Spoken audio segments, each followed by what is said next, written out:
मुल्क की मईशत को दो तरह के शोबे चलाते हैं। एक वो जो हमारी मुआशी तरक्की के लिए नागुज़ीर होते हैं, जिनमें इंडस्ट्रियल सेक्टर सबसे अहम है, और कुछ सेक्टर्स ऐसे होते हैं जिनसे कौमी मफाद जुड़े होते हैं, जो हमारी बका के लिए ज़रूरी है, जिन पर हमारी मईशत की बुनियाद टिकी होती है, जैसे एग्रीकल्चर सेक्टर है। लेकिन इस वक्त मुल्क में उन सेक्टर्स के दरमियान सब्सिडीज़ के फ़र्क को लेकर एक बहस छिड़ी हुई है। फिर चाहे वो टेक्सटाइल हो, फर्टिलाइज़र्स हो, या फिर एग्रीकल्चर हो, या पावर सेक्टर हो। इस तरह की राय बताई जा रही है कि जैसे कि तमाम तर सेक्टर्स चोर हैं और हुकूमती सब्सिडी के भूखे हैं। इसकी बड़ी वजह हालिया बजट में फर्टिलाइज़र सेक्टर को RLNG जो टैरिफ है उसकी मद में दी जाने वाली 50 अरब की क्रॉस सब्सिडी है, जिस पर टेक्सटाइल सेक्टर ने शदीद तहफ़्फ़ुज़ात का इजहार करते हुए इसे गैर कानूनी करार दिया है, क्योंकि इस तरह की क्रॉस सब्सिडीज़ में एक सेक्टर को फ़ायदा पहुँचाने के लिए दूसरे सेक्टर पर दबाव बढ़ेगा, जिससे टेक्सटाइल एक्सपोर्ट मुतासर होने का खदशा है। लेकिन दूसरी जानिब ये बात भी अहम है कि हुकूमत फर्टिलाइज़र सेक्टर को सब्सिडी दिए बगैर ज़राअत के शोबे की तरक्की मुमकिन नहीं है, क्योंकि फर्टिलाइज़र ज़राअत के लिए बहुत अहम है। अगर इस शोबे पर बोझ बढ़ाया गया तो ना सिर्फ अशिया खुरनोश के दाम बढ़ जाएंगे, बल्कि हमें आने वाले दिनों में काश्त कम होने की सूरत में ग़िज़ाई क़िल्लत का भी सामना करना पड़ सकता है। अब ऐसी सूरत हाल में टेक्सटाइल सेक्टर के तहफ़्फ़ुज़ात दूर करने के लिए हुकूमत के पास क्या ऑप्शंस मौजूद हैं, इसी पर हमने बात करनी है। डॉक्टर खाकान नजीब हमें ज्वाइन कर चुके हैं, जो कि इकोनॉमिक एक्सपर्ट हैं। अस्सलाम वालेकुम डॉक्टर खाकान। जी वालेकुम अस्सलाम। अच्छा डॉक्टर खाकान, आपने इंट्रो में तो सुन लिया, पूरा मुद्दा मैंने बयान कर दिया है कि कौन खुश है कौन नाराज़ है, और जो सब्सिडी मिलने की बात हो रही है, जो फ़र्क है उससे जनाब ये आपस में इख्तलाफ नज़र आ रहा है। आपकी इस पर राय क्या है, ये सब्सिडी मिलनी चाहिए या नहीं मिलनी चाहिए? आज आपने पाकिस्तान के दो देरीना जो मसाइल हैं, और वो मसाइल जो मैंने इनफैक्ट हुकूमत के टेबल पर बैठकर कई बार कहा कि हमें सॉर्ट करने चाहिए, पर अनफॉर्चुनेटली हम आज भी वहीं खड़े हैं। नंबर वन के सब्सिडी देने का तरीका क्या होना चाहिए। सब्सिडी पहले तो यही डिसाइड हमें करना है कि हमने डायरेक्ट सब्सिडी देनी है किसान को, कि इनडायरेक्ट सब्सिडी देनी है through keeping the fertiliser prices down in the country. Here is my 2 cents on it. Pakistan में इस वक्त 1363 अरब रुपए की एक सब्सिडी जो है इनडायरेक्टली देने का इस साल का हुकूमत ने एक हुजम रखा है। ये पिछले साल से 20-25% ज़्यादा है। मेरी नाकस राय हमेशा ये रही है कि एक बहुत अच्छा इनकम सपोर्ट प्रोग्राम है 10 मिलियन का। इसी तरह फार्मर्स का डेटा भी हमारे पास एग्जिस्ट करता है। आप ये कहेंगी कैसे? देखें, Pakistan is a very very data rich country. NADRA का डेटा, पावर का डेटा, फार्म होल्डिंग्स का डेटा, ये सब डेटा आपके पास मौजूद है। गैस बिलों का डेटा और ट्रैवल डेटा, गाड़ियों का डेटा। आप इस डेटे को यूज़ कीजिए, अच्छे डेटा एनालिटिक्स कीजिए, जो आप समझते हैं। जैसे हमने शायद एक रखी हुई है 5 एकड़ से नीचे, मुझे एग्जैक्टली नहीं मालूम, जिसको हम सबसिस्टेंस फार्मिंग कहते हैं। आप उन तक पहुंचना चाहते हैं, आप उन तक उनके घर डायरेक्ट सब्सिडी दीजिए या एक वाउचर दे दीजिए, जिससे वो जाकर वो फर्टिलाइज़र सस्ता खरीद सके, ताकि ये सारी गेम के आपने किसी के थ्रू इनडायरेक्ट सब्सिडी देनी है ये ख़त्म हो जाए। ये तो एक बात है। ओवरऑल ये रिफॉर्म पाकिस्तान का होने वाला है। लोग कहते हैं ना मैडम कि पाकिस्तान आगे क्यों नहीं जाता, हम उन लोगों तक क्यों नहीं पहुंच पाते जो वल्नरेबल हैं। ये हैं वो फंडामेंटल रीजंस जिनको हम आज भी तब्दील करने में कामयाब नहीं हुए। ये तो एक बात हो गई। दूसरी बात ये है, आपने जो दूसरा बहुत इंपॉर्टेंट टॉपिक आज टच किया है, जो शायद हर 25 करोड़ अवाम को टच कर रहा है, बेबी को भी टच कर रहा है। बिकॉज बिजली जाती है तो आई एम श्योर वो बेबी भी तकलीफ में होता है, इसलिए मैं 25 करोड़ कहता हूँ।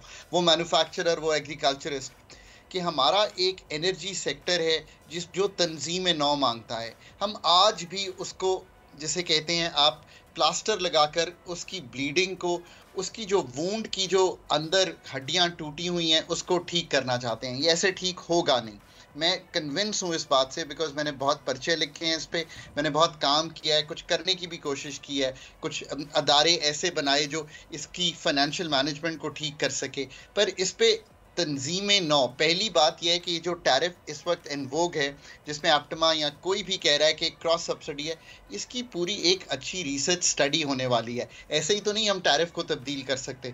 और उस रिसर्च स्टडी से आपको मालूम होगा कि इस टैरिफ में तो बेसिक गलती ये है कि ये हमने तब बनाया था जब मुल्क में किल्लत थी बिजली की। तो हम क्या करते थे कि आप अगर 400 यूनिट से 600 जाएँ, 600 से 800 जाएँ, 800 से 1000, 1200 जाएँ, तो हम आपको ज़्यादा टैरिफ चार्ज करते थे। आज तो ये बात ही ख़त्म हो गई है। आज तो हम चाहते हैं कि आप मार्जिनल रेट्स पे ज़्यादा बिजली इस्तेमाल करें।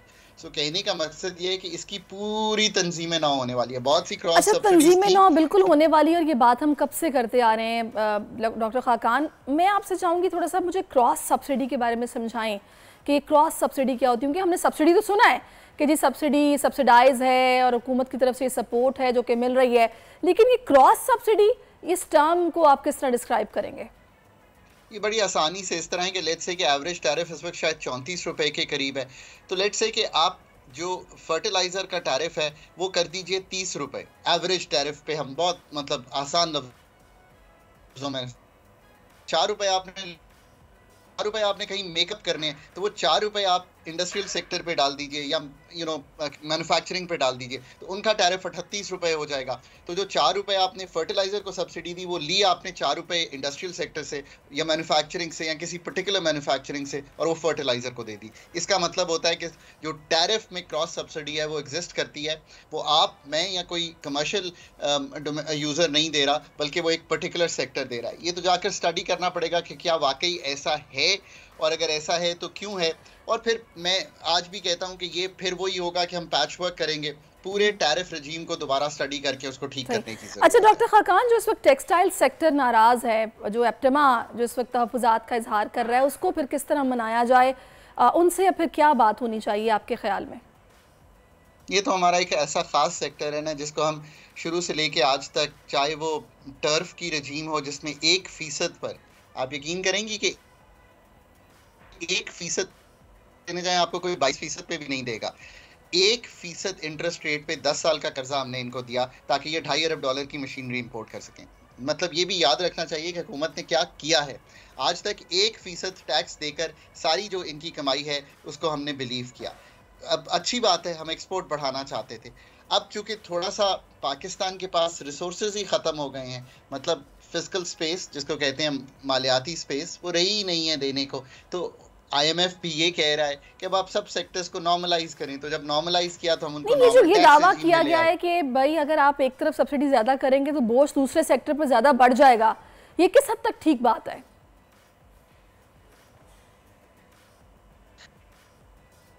अब लोग इसलिए इसको ज़्यादा जिसे कह रहे हैं उभार रहे हैं, बिकॉज जो बाकी चीज़ें उनके पास थी उनको कम किया जा रहा है, बिकॉज मालियाती स्पेस खत्म हो रही है और एक लेवल प्लेइंग फील्ड भी क्रिएट की जा रही है। बट मैं फिर कहता हूँ कि टेक्सटाइल सेक्टर में भी ऐसी कंपनीज तो एग्जिस्ट करती हैं जो आज भी बहुत मुनाफा कमा रही हैं। सो उनको भी अपनी जो एफिशिएंसीज हैं उनको ठीक करना है। हुकूमत पर रेंट सीकिंग बिहेवियर रख कर, यानी कि ये कोशिश करके दबाव डाल के ज़िंदगी, सारी ज़िंदगी काटी नहीं जा सकती। मैं इलेक्ट्रिसिटी टैरिफ में तो बिलीव करता हूँ कि वो ठीक होना है, पर वो ठीक एप्टमा के लिए नहीं होना, वो ठीक एग्रीकल्चर के लिए नहीं होना, मैन्युफैक्चरिंग के लिए नहीं होना, पूरे पाकिस्तान के लिए ठीक होना है। जब तक उसको ठीक नहीं करेंगे, पावर, गैस, पेट्रोलियम, वाटर, इन चारों को ठीक नहीं करेंगे, लेवल प्लेइंग फील्ड नहीं आएगी रीजनली। ये तो एक बात हुई, पर इसके साथ साथ प्राइवेट सेक्टर एफिशिएंसीज इन्होंने भी क्रिएट करनी है, इन्होंने भी वैल्यू एडेड में जाना है, ये सारे काम इन्होंने भी करने हैं। पर दूसरी बात यह है कि पाकिस्तान ने अब ये तय हो गया ना कि इनकी तो 18, 20, 25 अरब की एक्सपोर्ट है, इस यही पोटेंशियल है जिस पे ये चल रहे हैं। तो बाकी $50 अरब जो और कमाने हैं उसका क्या जरिया? The government has to think about some kind of an industrial policy in the country. इसका ये मतलब नहीं है कि हुकूमत ये बताए कि क्या काम होना है, बट ये सनसेट यानी कि ख़त्म होती हुई इंडस्ट्री से निकलकर हमें कोई ऐसी इंडस्ट्रीज पाकिस्तान में जाना है जो एग्जिस्ट करती हैं। सर्जिकल है, स्पोर्ट्स गुड्स है, लेदर है, कुछ थोड़ा बहुता हम इंजीनियरिंग गुड्स समझते हैं, कुछ फूड प्रोसेसिंग है, कुछ एग्रीकल्चर है। बिल्कुल, वो तो बहुत सारे सेक्टर्स हैं, वो तो बिल्कुल अब डॉक्टर साहब ठीक कह रहे हैं। अच्छा, मुझे एक बात बताइएगा, ये जो एक परसेप्शन अवाम में बिल्ड किया जा रहा है या हो रहा है कि ये सेक्टर्स जो होते हैं ये तो सब्सिडी के भूखे होते हैं, इनको ज़ाहिर है सिर्फ अपना मफाद अजीज़ होता है, तो ये बस कोशिश इनकी ये होती है कि जितना हो सके हमें मौका मिल जाए। ये तासुर ठीक कायम किया जा रहा है या फिर ये गलत है? पाकिस्तान में बहुत से ऐसे सेक्टर्स हैं जिनको हमने कंपेटिटिव बिहेवियर में नहीं आने दिया। इसका मतलब यह है कि हमने उन इंडस्ट्रीज को प्रोटेक्टेड हाँ जी, आ रखा। रही है। ये एक सोच ये थी, ये एक सोच ऐसी थी कि अभी हमारी ये इंडस्ट्री जो है नेसेंट है, इनके बच्चे हैं, ये इनको बड़ा होने तक मतलब साथ साथ इनको ख़ास ट्रीटमेंट दिया जाए, पर वो ट्रीटमेंट कभी ख़त्म ही नहीं होने को आ रहा। जैसे अभी मैंने कुछ आपको मैन्युफैक्चरिंग की मराहत बताई। अब वक्त ये आ गया है कि इनको एक कंपेटिटिव बिहेवियर में रखा जाए और एनर्जी भी कंपेटिटिव दी जाए, कॉस्ट ऑफ डूइंग बिजनेस को भी संभाला जाए, पर इसके साथ ईज ऑफ डूइंग बिजनेस भी की जाए। बट इनको भी पनपने के लिए अपनी रिसर्च, अपनी मेहनत मार्केट्स दुनिया में ढूंढनी होंगी, बाहर जाकर ग्लोबल वैल्यू चेन का हिस्सा बनना होगा। इनको भी बहुत मेहनत करनी पड़ेगी। आदत हो गई है हमारी कुछ इंडस्ट्री को भी to be heavily reliant on government.